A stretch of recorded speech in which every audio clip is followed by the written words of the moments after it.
Good morning बच्चों, आप लोग कैसे हैं। तो मैं विज्ञान पढ़ा रहा था। मेरा टॉपिक चल रहा था विद्युत धारा। विद्युत धारा में हमने उस दिन विद्युत धारा के बारे में बताया। विद्युत धारा का एसआई मात्रक क्या होता है इसको बताया। आवेश क्या होते हैं, आवेश कैसे उत्पन्न होते हैं इसको विस्तार से बताया। तो आगे आज हम चलेंगे, आपको बताएंगे विद्युत धारा के स्रोत के बारे में। तो आगे बढ़ने से पहले आपको मैं एक बात बताऊंगा कि आपको चैनल को सब्सक्राइब करना है, शेयर करना है और लाइक करना है। तो चैनल का नाम है B1 क्लासेस, जिसको आप सब्सक्राइब कर लीजिए, शेयर कर लीजिए और लाइक कर लीजिए। इस पर आपको समय समय पर कोर्स से संबंधित अपडेट मिलते रहेंगे और यह कक्षा एकदम निःशुल्क है, किसी तरह कोई शुल्क नहीं है। यह मेरा उद्देश्य है कि सभी बच्चों को शिक्षा मिलता रहे, कोई बच्चा पढ़ने से वंचित ना होने पाए, सबको शिक्षा मिले। आप घर पे मोबाइल चलाते ही होंगे, गाने सुनने में समय जितना हम व्यतीत करते हैं उससे अच्छा है कि हमको क्या करना है, अपने पढ़ाई पर ध्यान देना है। हम पढ़ेंगे तभी हमारा नाम होगा और हमारे घर का नाम होगा, मम्मी पापा का सर ऊँचा होगा। इसलिए हमको क्या करना है, हमको अगर मौका मिला है आगे बढ़ने का, अपना कुछ पहचान बनाने का, तो हमें क्या करना चाहिए। सबसे पहले हमें उसके लिए क्या होना चाहिए, समर्पण होना चाहिए, समर्पित रहना चाहिए। अपने लक्ष्य के प्रति क्या होना चाहिए, त्याग रखना चाहिए, हमेशा डेडिकेटेड रहना चाहिए। अगर हम समय को व्यतीत इधर उधर में कर रहे हैं तो हमारा उद्देश्य जो है, लक्ष्य क्या हो जाएगा, पूरा नहीं हो पाएगा। तो हमको अगर एक बार जीवन मिला है तो हमें कोशिश करके आगे बढ़ना चाहिए। तो चलिए, ये तो आज के लिए इतना मोटिवेशन था। तो हम चलते हैं अपने कोर्स पे, क्लास पे। और सभी लोग बच्चों ध्यान से कॉपी पे नोट करिएगा और इसको नोट्स बनाते चलिएगा, ठीक है। तो चलिए, आज के लिए इतना ही मेरा है विद्युत धारा के स्रोत। अब तक हमने पढ़ा विद्युत धारा क्या होती है। हमने बताया था ना, आवेश के प्रवाह को विद्युत धारा कहते हैं। अब इसका स्रोत क्या होता है, देखते होंगे आप लोग घर पे टॉर्च से जलाते हैं तो लाइट जलती है, सेल होता है जिसको, और बिजली का जो होता है उसमें देखते हैं। या कभी कभी होता है कि विद्युत धारा जनरेटर होता है, गांव में जनरेटर चलाते हैं। शादी विवाह में अगर लाइट कट जाती है तो कहाँ से हम विद्युत धारा उत्पन्न करते हैं, जनरेटर चला करके। कहीं कहीं होता है कि हम सोलर सेल से भी विद्युत धारा को उत्पन्न करते हैं। ये सब इसके सोर्स हैं। तो विद्युत धारा के स्रोत कौन कौन से हैं, तो लिखते हैं विद्युत धारा के निम्नलिखित स्रोत हैं। लिखिएगा, विद्युत धारा के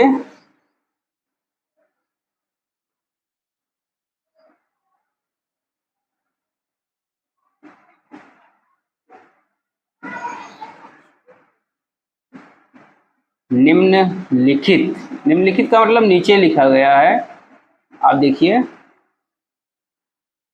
निम्नलिखित स्रोत हैं। पहला देखिए विद्युत सेल।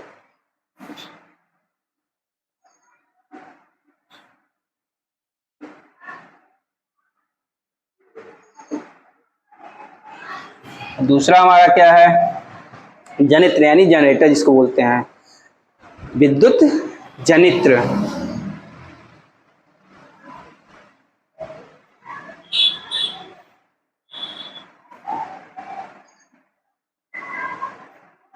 इसको लिख लीजिएगा जनरेटर। जनरेटर मीन्स होता है जो उत्पादक, जो उत्पादन करता हो, जनरेट करे, जिसको संचालित करे। ये तो हमको कौन कौन स्रोत है विद्युत धारा के, विद्युत सेल और विद्युत जनित्र। इसको नोट कर लीजिए।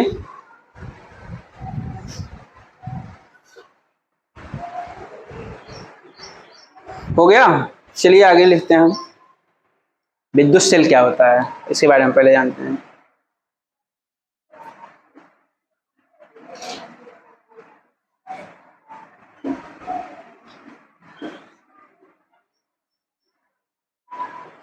पहला हेडिंग डालिए, विद्युत सेल।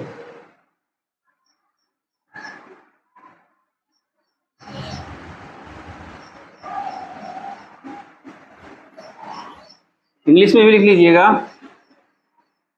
Electric cell. अब वो सेल मत सोचिएगा जो कोश का होता है, ये अलग है। देखिए विद्युत सेल क्या होता है, रासायनिक ऊर्जा को किस में बदलता है, विद्युत ऊर्जा में परिवर्तित करता है। लिखिए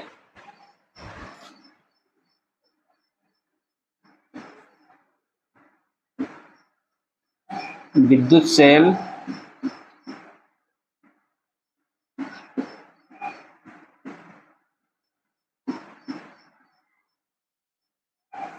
रासायनिक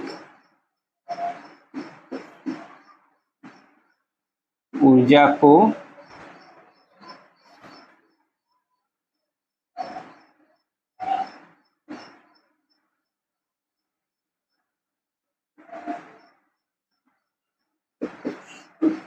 ऊर्जा में परिवर्तित करता है, किसमें, विद्युत ऊर्जा में, यानी रासायनिक ऊर्जा को बदल देता है। हम लोग ऊर्जा भी पढ़े होंगे या पढ़ाएंगे आगे, तो उसमें किस प्रकार की ऊर्जा होती है, कौन कौन सी ऊर्जा होती है, इसके बारे में डिटेल बताएंगे। तो हम पहले देखते हैं विद्युत सेल क्या होता है। विद्युत सेल रासायनिक ऊर्जा को विद्युत ऊर्जा में परिवर्तित करता है या करने की युक्ति है। तो अब लिखते हैं विद्युत सेल की रचना एवं कार्य विधि। इसकी रचना कैसे होती है, इसकी कार्य विधि क्या होती है। पहले हम आपको यहाँ एक चित्र बनाएंगे, उसको फिर बाद में बताते हैं। इसको नोट कर लीजिए, सभी लोग नोट कर लो, कुछ छूटना नहीं चाहिए। ये एक फ़ायदा होता है ऑनलाइन प्लेटफॉर्म पे पढ़ने का कि हम उसको बार बार रिपीट करके बीच बीच में कहीं भी रोक करके नहीं समझ में आ रहा है उसको देख सकते हैं और पढ़ सकते हैं। तो आप लोग घर पर भी अपना समय नहीं बर्बाद कीजिएगा, पढ़िएगा। अभी देखिए राष्ट्रीय छात्रवृत्ति आविष्कार का परीक्षा होने वाला है, उसके लिए भी बहुत फ़ायदेमंद ये क्लास है, देखते रहिए। उसमें पूछ लेता है कि धनावेश क्या होते हैं, ऋण आवेश क्या होते हैं, विद्युत सेल क्या होते हैं, काफ़ी चीज़ें उसमें क्वेश्चन है। विद्युत धारा की मात्रा क्या होता है, ये सब चीज़ें बताएंगे। तो सबको मैं जितना बता रहा हूँ उसको आप लोग नोट करिए, इसको रिवीजन कीजिए। देखिए सुन लेते हैं, देख लेते हैं तो ज़्यादा दिन तक याद रहता है। सिर्फ हम अगर कॉपी में छाप ले रहे हैं फिर छोड़ दे रहे हैं, नहीं पढ़ रहे हैं, तो हमको याद ज़्यादा दिन नहीं रहेगा। है इसका एक देखिए फार्मूला हम लोग जानते हैं, जब पढ़ते थे तो 1 रीड 2 थॉट 3 राइट्स, मतलब एक बार पढ़ो, 2 बार सोचो, 3 बार लिखो। अगर इतना हम कर ले रहे हैं तो समझ लो वो हमको भूलेगा नहीं। भूलने में समझ लो कि कभी मतलब कि इतना आसान नहीं होगा, हम भूल जाएंगे। परमानेंट हमारे दिमाग में, मेमोरी में क्या हो जाएगी, स्टोर हो जाएगा। चलिए आगे हम बता रहे हैं।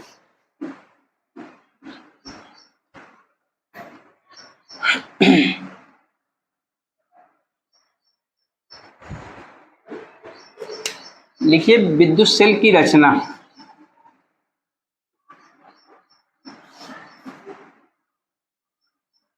एवं कार्य विधि।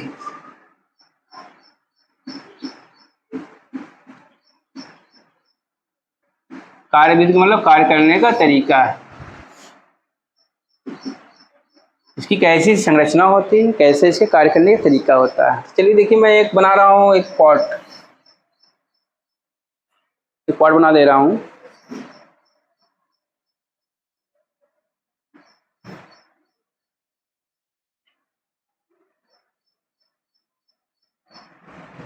एक बर्तन है, ध्यान दीजिएगा,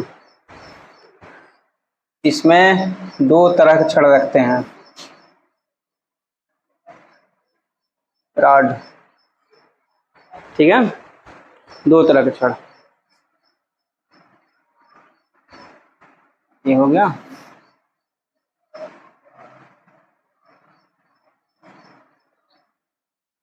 दो रॉड हैं और इसमें एक द्रव भर देते हैं। ये द्रव है, विद्युत अपघट्य द्रव इसको कहते हैं।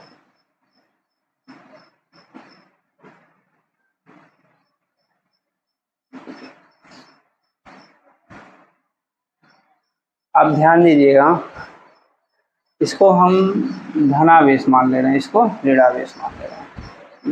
देखते होंगे ना विद्युत बैटरी सेल भी होती है, उसमें देखो धन और ऋण का चिन्ह बना रहता है। जिस तरफ टोपी लगी रहती है, बैटरी लेते हैं, उसको क्या होता है, उसको धन बोलते हैं ना। उस पर देखो तो कैप नहीं लगता है, लोहे का, स्टील का, पीतल कुछ ऐसा लगा रहता है उसके ऊपर, तो क्या होता है, धनावेश। और नीचे देखते हैं बैटरी जहाँ रहता है गड्ढा, वो ऋणावेश होता है, माइनस होता है। तो इसी तरह हम यहाँ भी दिखा रहे हैं। तो ये जो है ये सब क्या है, इलेक्ट्रोड है, इसको क्या कहते हैं, इलेक्ट्रोड। लिख लो, या दिख रहा है कि नहीं दिख रहा? चलिए इसको लिख लो, वैद्युत अपघट्य।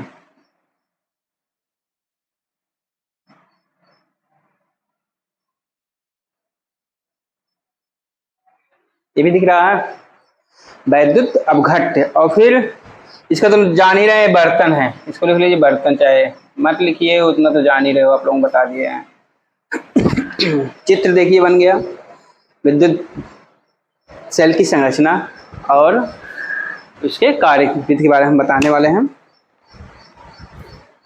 देखिए इसमें क्या करते हैं, दो अलग अलग धातुओं की छड़ें लेते हैं, एक ही धातु की नहीं लेते, अलग अलग धातु की छड़ें, जिन्हें विद्युताग्र या इलेक्ट्रोड कहते हैं। इनको क्या कहते हैं, जो दोनों धातुएं हैं इनको क्या कहेंगे, इलेक्ट्रोड कहते हैं। ठीक है, दो अलग अलग धातुओं की छड़ें हैं, कैसी हैं, अलग अलग धातुओं की।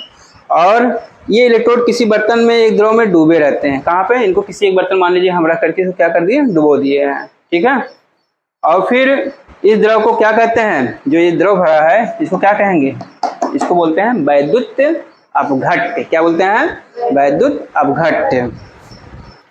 अलग अलग प्रकार के सेल के लिए अलग अलग प्रकार के इलेक्ट्रोड होते हैं। देखिए जैसे जैसे सेल होंगे उसमें अलग अलग तरह के जो राड होते हैं, यानी वैद्युत जो छड़ होती है वो अलग अलग लगाए जाते हैं इसको बनाने के लिए। वैद्युत अपघट्य बर्तनों का उपयोग क्या होता है, अलग अलग किया भी जाता है उसमें। जैसे जिस प्रकार का हम सेल बनाएंगे उसमें उस तरह का अलग अलग तरह के धातु की छड़ें लगाएंगे, तो उसका बर्तन भी अलग होगा, उसका वैद्युत अपघट्य जो द्रव भरा जाएगा उसको भी अलग भरा जाएगा। मतलब सबका अलग अलग क्या होता है, स्ट्रक्चर होता है, संरचना होती है। जब दो इलेक्ट्रोडों को किसी द्रव में डुबोया जाता है, कहाँ, किसी वैद्युत अपघट्य में डुबोया जाता है, तो इसमें क्या होते हैं, आवेश आ जाते हैं। आवेश कैसा होता है, धन और ऋण आवेश। कोई पूछता है कि आपको आवेश कितने प्रकार के होते हैं, तो आप बताओगे आवेश दो प्रकार के होते हैं। चाहे यहाँ लिख लीजिए, आवेश दो प्रकार के होते हैं। इसको नोट कर लीजिए, सब कंपटीशन के लिए बहुत फायदेमंद होंगे। दो प्रकार के होते हैं, पहला लिख लीजिए धन आवेश, जिसको धनावेश बोलते हैं। दूसरा लिख लीजिए ऋण आवेश, ऋणावेश बोलते हैं। इसको पॉजिटिव से दिखाते हैं, इसको नेगेटिव से दिखाते हैं। अच्छा, जिस पे धन आवेश होता है उसको एनोड बोलते हैं। इसको लिख लीजिए, चाहे यहाँ एनोड, और इसको बोलते हैं कैथोड। जिस पर ऋण आवेश होता है उसको कैथोड बोलते हैं, और जिस पर धन आवेश होता है उसको एनोड बोलते हैं। ये सब चीज़ें किताबों में भी नहीं मिलती हैं, हम बता दे रहे हैं, इसको नोट कर लीजिए। इसको लिख लीजिए, बना लो, आगे चल रहे हैं बताने पूरा। अच्छा, इसको कैथोड क्यों कहते हैं, क्योंकि इस पर ऋण आवेश क्या होता है, संचित होता है। एनोड इसको क्यों कहते हैं, क्योंकि इस पर धन आवेश क्या होता है, संचित रहता है।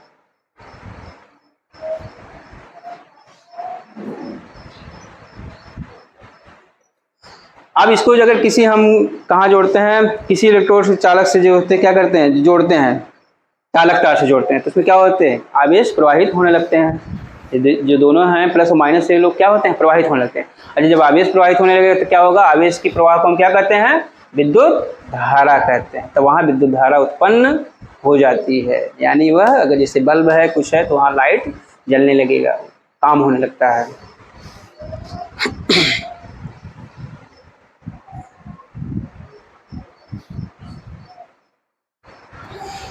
और जब तक वैद्युत अपघट्य में क्या होता है, धारा का प्रवाह होता रहता है, तब तक हमको क्या मिलता रहता है, जब तक आवेश का प्रवाह होता रहता है तब तक हमको क्या मिलता रहता है, विद्युत धारा मिलती रहती है।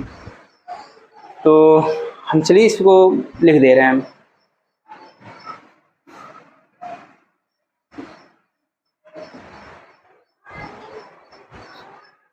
लिखो,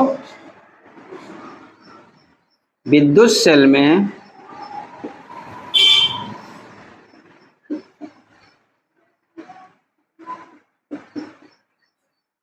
दो चित्र जैसे बनाए हैं वैसे आराम से आप लोग लिख सकते हैं। दो अलग अलग धातुओं की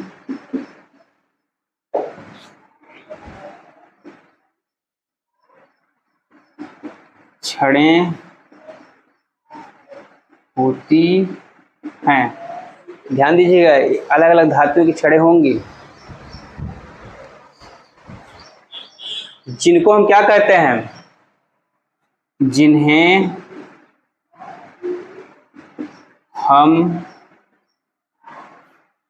इलेक्ट्रोड कहते हैं। कोई पूछ सकता है इलेक्ट्रोड किसे कहते हैं, तो बता देना, विद्युत सेल में जो छड़ होती है उसी को इलेक्ट्रोड कहते हैं। ठीक है, इलेक्ट्रोड किसे कहते हैं बताओगे, विद्युत सेल में जो छड़ें होती हैं उन्हीं को इलेक्ट्रोड कहते हैं, यानी जिन पर आवेश होते हैं, कौन से, धन और ऋण आवेश, वही उसमें क्या होंगे, इलेक्ट्रोड बनते हैं। हम लिखो आगे, ये इलेक्ट्रोड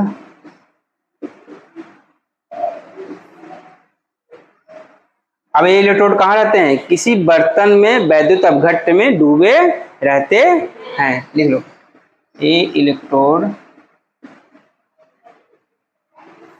किसी बर्तन में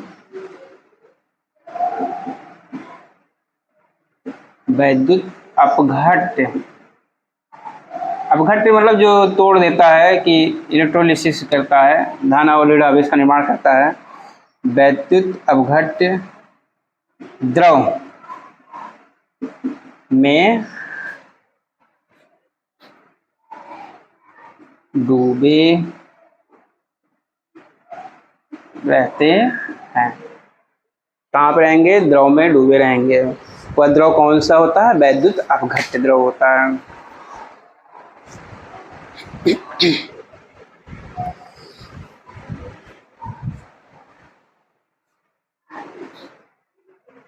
अच्छा, ये भी लिख लीजिए, अगर पूछता है वैद्युत अपघट्ट किसे कहते हैं तो बोल देना, यह द्रव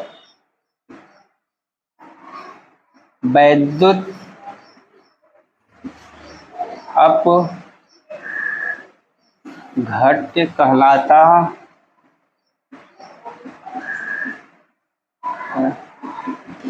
देखिए, अभी हमने ओरल भी बता दिया कि अलग अलग वैद्युत सेल के लिए अलग अलग द्रव होंगे, अलग अलग कैथोड एनोड की छड़ें होंगी, और बर्तन भी उनका अलग अलग होगा। ये सब चीज़ें आप लिख लीजिएगा अपने आप से। क्या हमने लिखा है, विद्युत सेल में दो अलग अलग धातुओं की छड़ें होती हैं जिन्हें हम इलेक्ट्रोड कहते हैं। इलेक्ट्रोड किसी बर्तन वैद्युत अपघट्ट द्रव में डूबे रहते हैं। यह द्रव वैद्युत अपघट्ट कहलाता है। और लिख लीजिए आगे, अलग अलग सेलों के लिए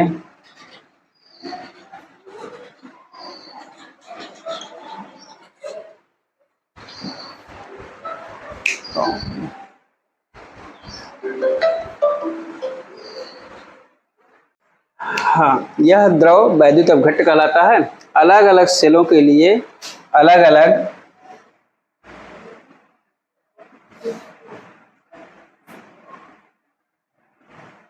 छड़ों एवं वैद्युत अपघट्टों का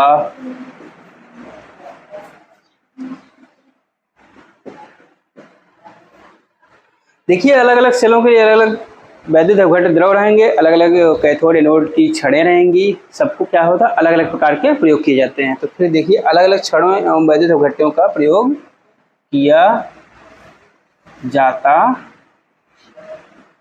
है। ठीक है, ये तो हो गया इसकी संरचना। और इसके हम कार्य के बारे में बताने जा रहे हैं। इसको इतना नोट कर लीजिए, फिर हम कार्य बता रहे हैं, इसका क्या फंक्शन होता है। और चित्र बना लोगे, बहुत बढ़िया नंबर पाओगे। कहीं भी अगर इसको डिस्क्राइब करते हो, एक्सप्लेन करते हो अच्छे से, हाँ वेरी गुड। तो सभी लोग ऐसे चित्र भी बना लीजिए इसका।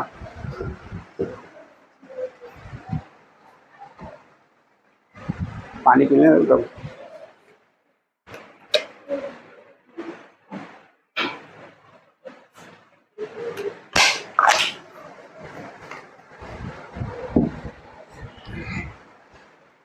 हो गया, बन गया सबका।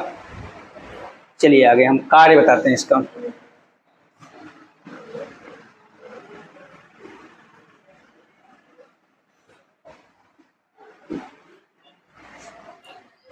पढ़े ही होंगे ना, विद्युत सेल का क्या कार्य है। विद्युत सेल का कार्य ये है कि क्या कहते हैं, रासायनिक ऊर्जा को किसमें बदलता है, विद्युत ऊर्जा में बदलता है। अच्छा अब देखिए,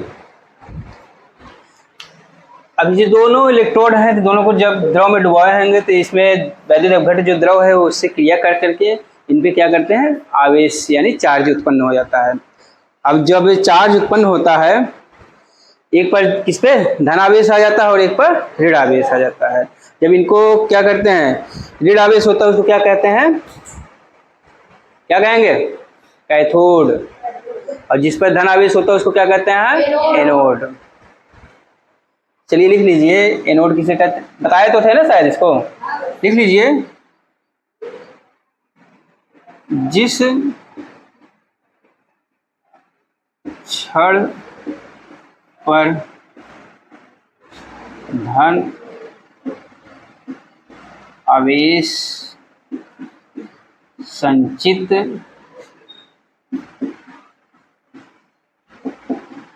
होता है उसे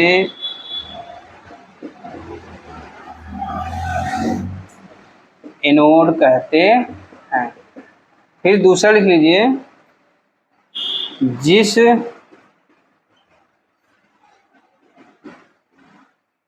क्षण पर ऋण आवेश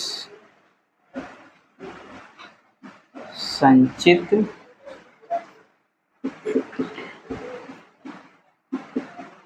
होता है उसे कैथोड कहते हैं।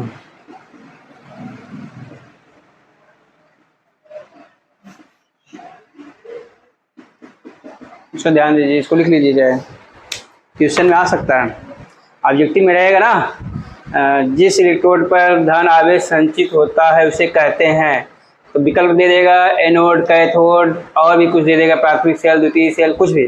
जब हम पढ़े रहेंगे तो उसमें क्या करते हैं, हम उसको आराम से टिक लगा सकते हैं। धन आवेश जिस पर संचित हो एनोड हो गया, और ऋण आवेश जिस पर संचित हो कैथोड हो गया। ठीक है, इसको नोट हो गया होगा। हम आगे बता रहे हैं इसका कार्य क्या होता है। देखिए, जब इसको दोनों को हम समझा दे रहे हैं, लिख लीजिएगा आप लोग। देखिए, ये दोनों है ना छड़ें, इसमें डुबोई गए हैं वैद्युत अपघट्य द्रव में। अब इनमें आवेश उत्पन्न हो गया, इस पर क्या हो गया, धन आवेश संचित हो रहा है, इस पर ऋण आवेश संचित हो रहा है। ये एक हमारा सेल हो गया। अब इसको हम किसी तार से जोड़ते हैं, इसमें क्या हो जाता है, या आवेश का क्या होने लगता है, प्रवाह होने लगता है। तो आवेश का जब प्रवाह होने लगेगा तो क्या होगा, विद्युत धारा उत्पन्न हो जाएगी। विद्युत धारा उत्पन्न होने से फिर क्या होता है, ऊर्जा मिलने लगती है, जिससे बल्ब हो गया वो जलने लगेगा, या जनरेटर हो, जैसे कोई मशीन होगी वो चलने लगेगी। तो ये विद्युत सेल हो गया। ठीक है, लिख लीजिए, जब इन ये कार्य है, जान लो, इलेक्ट्रोडों को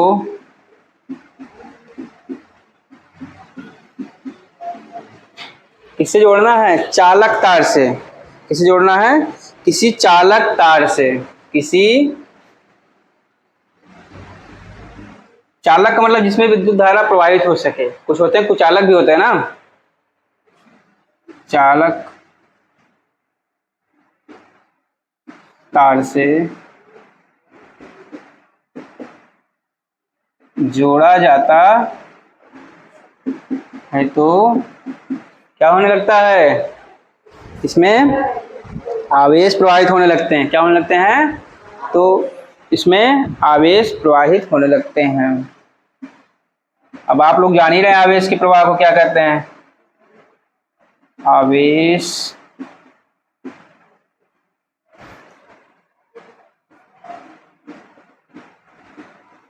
प्रवाहित होने लगते हैं। देखिए, आवेश का प्रवाह होने लगा। अब आवेश के प्रवाह से क्या होगा, विद्युत धारा उत्पन्न हो जाएगी, होने लगते हैं, जिससे तार में, किसमें? विद्युत धारा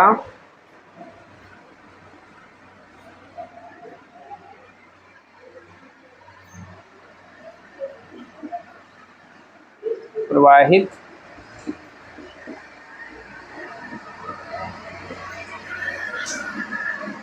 होने लगती है।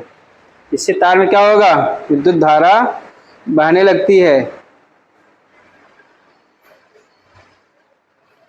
अब ध्यान दीजिए, जब तक वैद्युत अपघट्ट से क्या होंगे? आवेश मिलते रहेंगे, तब तक क्या होगा? तार में धारा प्रवाहित होती रहेगी। देखिए, जब तक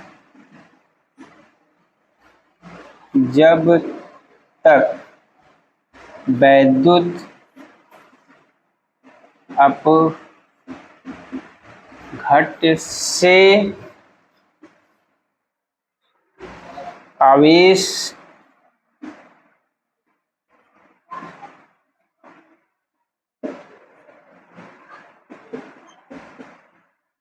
मिलते रहेंगे, तब तक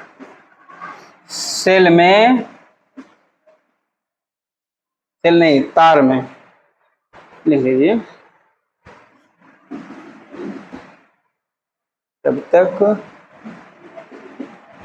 तार में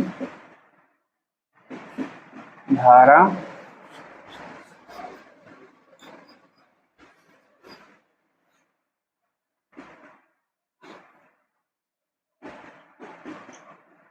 अब जान लीजिए विद्युत धारा किस पे निर्भर है?